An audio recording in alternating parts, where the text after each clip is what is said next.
Hello, my name is Commander CSI, commanding in the 21st century under high tension Pentecostal power anointing, licensed to liberate mankind and devastate the kingdom of darkness. Wow, what a God. Whatever place you are today, I just want you to listen to me and allow me to bring out one or two things that can help you in managing your money. Also, I want you to, if you have not subscribed to this YouTube channel, please help me and touch the subscribe icon and subscribe to this YouTube channel, and also touch the bell to give you notification whenever I post a new video, and that will actually help your life. So wherever place you are, I want to let you know that God loves you. Now, I want to talk to you on a topic I captioned how to manage your money, or prophetic management. Wow, that sounds interesting.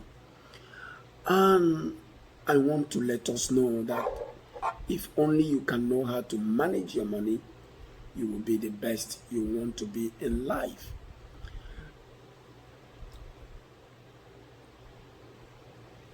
Anytime I try to talk to people about income, I use myself as an example, because anytime I have the urge of helping people, I have that urge of spending what I have with them. And what takes my money away most of the time is the urge I have in helping people. That is what takes most of my money away, spending the money to people that you are not even supposed to spend it with. But every how you spend your money, spending is spending. Now, there are people that mismanage management, because in those days I think about people that have problems and I need to do, and I'm finding moral justification of helping them even if it's against my will. You see, such thing took God to help me, because I permanently carrying guilt around for not helping people. Until one day the Lord spoke to me. He said to me, son, your name is not El Shaddai. If you are trying to solve everybody's problem, you want to play my role in people's life, if you pretend to be El Shaddai, your name is not El Shaddai, your name is I Shaddai, because you will surely die. Because I was playing with guilt all the time in solving other people's problems. But God was trying to remind me, you are not God. Allow me to play my role in people's life. In fact, there are some people I want to teach to trust me, because they can trust me. They can wait for me. They always look for a shortcut. I don't want them begging anybody, but they can hold themselves back, so I can trust them. I can train them to trust me. But when you step in, you don't help them. You frustrated the process. Try to hear from me before you help people. And I said to myself, wow, not every giving that gets blessed. Not every open door is open door. When you are giving is to frustrate God's plan, it can never be given. Because I was walking around with guilt all over the place. Because as soon as you have somebody that is doing fairly well, and the person don't have the opportunity to build anything, to save, to invest, and to increase their capacity, eventually that person will come down to be in the same level with every other person. So we have what I call crab technology. My grandmother says if you put 10 crabs in the basket, all of them will be struggling and none of them will come out. I have not proven it, but that is a saying. Pulling down and trying to pull people down. Let me explain it in another way. In our environment, we have the mutual, we have a way of making wealthy people to feel guilty for not spending all their money on us. And that is not good at all. A lot of indisciplined people that will visit their result of indiscipline on somebody that build their indiscipline to build their account. Build their discipline to build their account. If you must build your account, you must spend less. You must exercise self-control. There is no other way to go about it. You got to limit the flow. Spend less than you earn.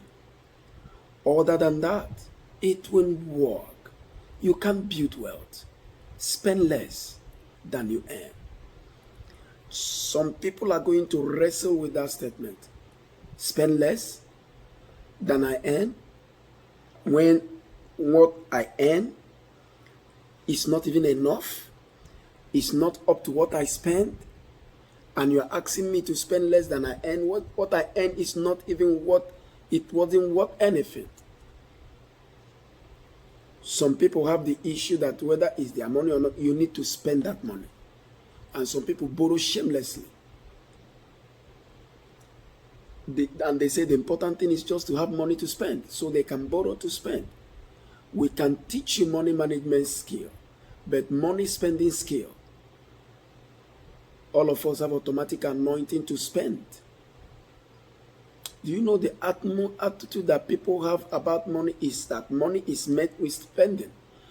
There is nothing, money is meant for spend, so it doesn't matter what you need to spend the money. How can you have the money and not spend it? Some people even have problem with you. Why do you have this money and you're spending it? Spend this thing, spend this money. What is this money meant for? It's funny.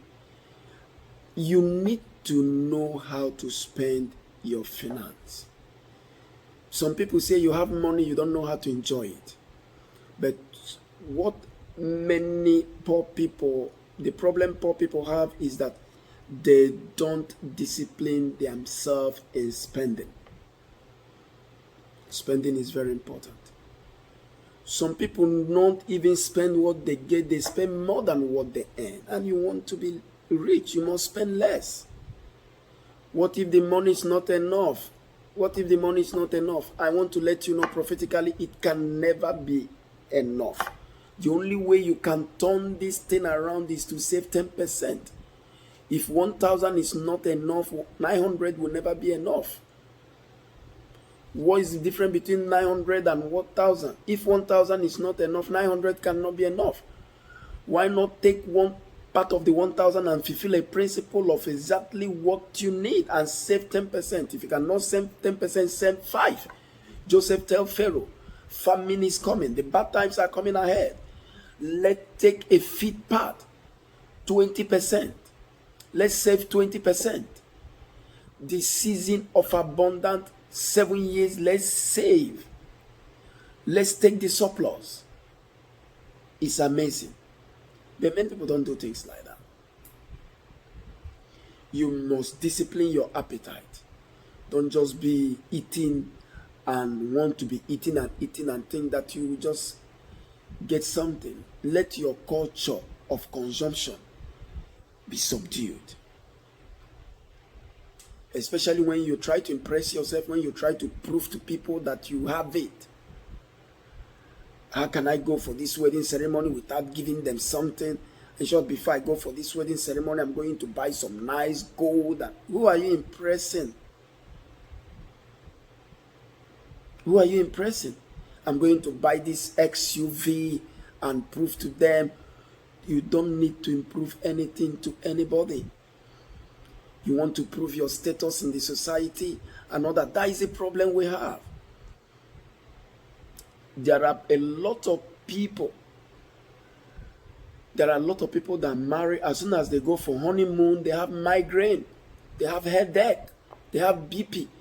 Because they have to go and take a big hotel, Hyatt in Trinidad, or go to Bahamas, or go to America. and go and spend money on a hotel because they want to do honeymoon. Do your budget and use that budget to control your spending. And some people say, how can I have that ceremony without really enjoying myself? That is why you are poor.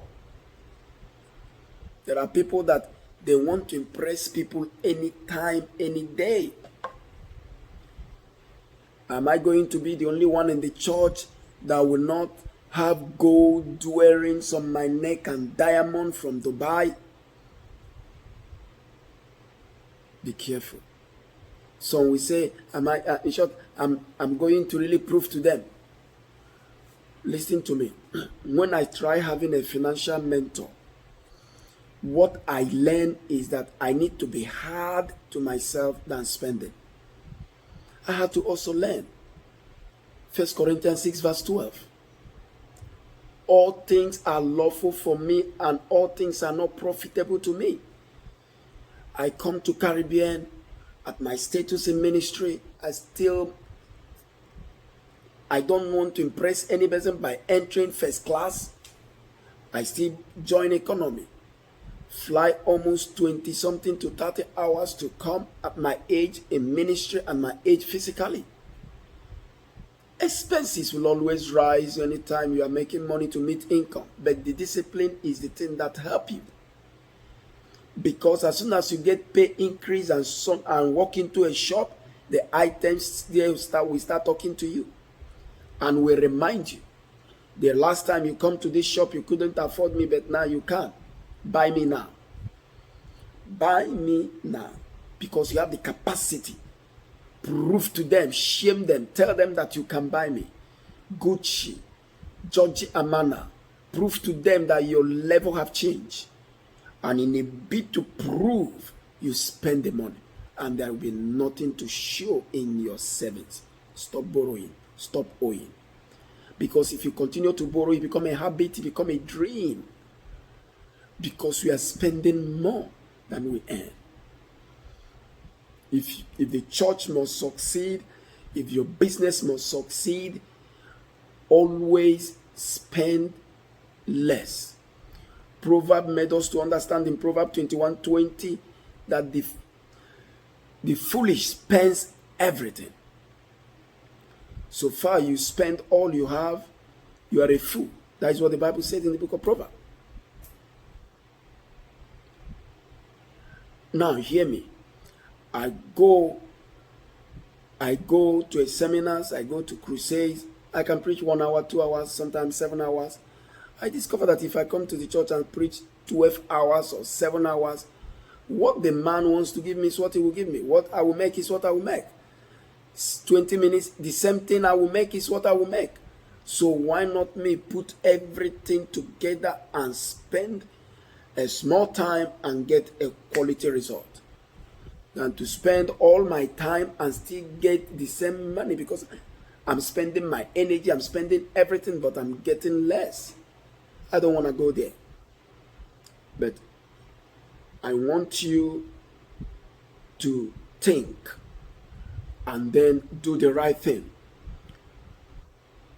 If you spend everything, you are a fool. I didn't say it, it's what Solomon said. Don't spend everything. And you can't give what you don't have. If you don't have it, you can't give it. If you don't have a management skill, what will you do when you become a manager? If right now you don't have a management skill, what will you do when you become a manager? Let's say right now, you don't know how to treat a woman right. What will you do when you get married to a woman?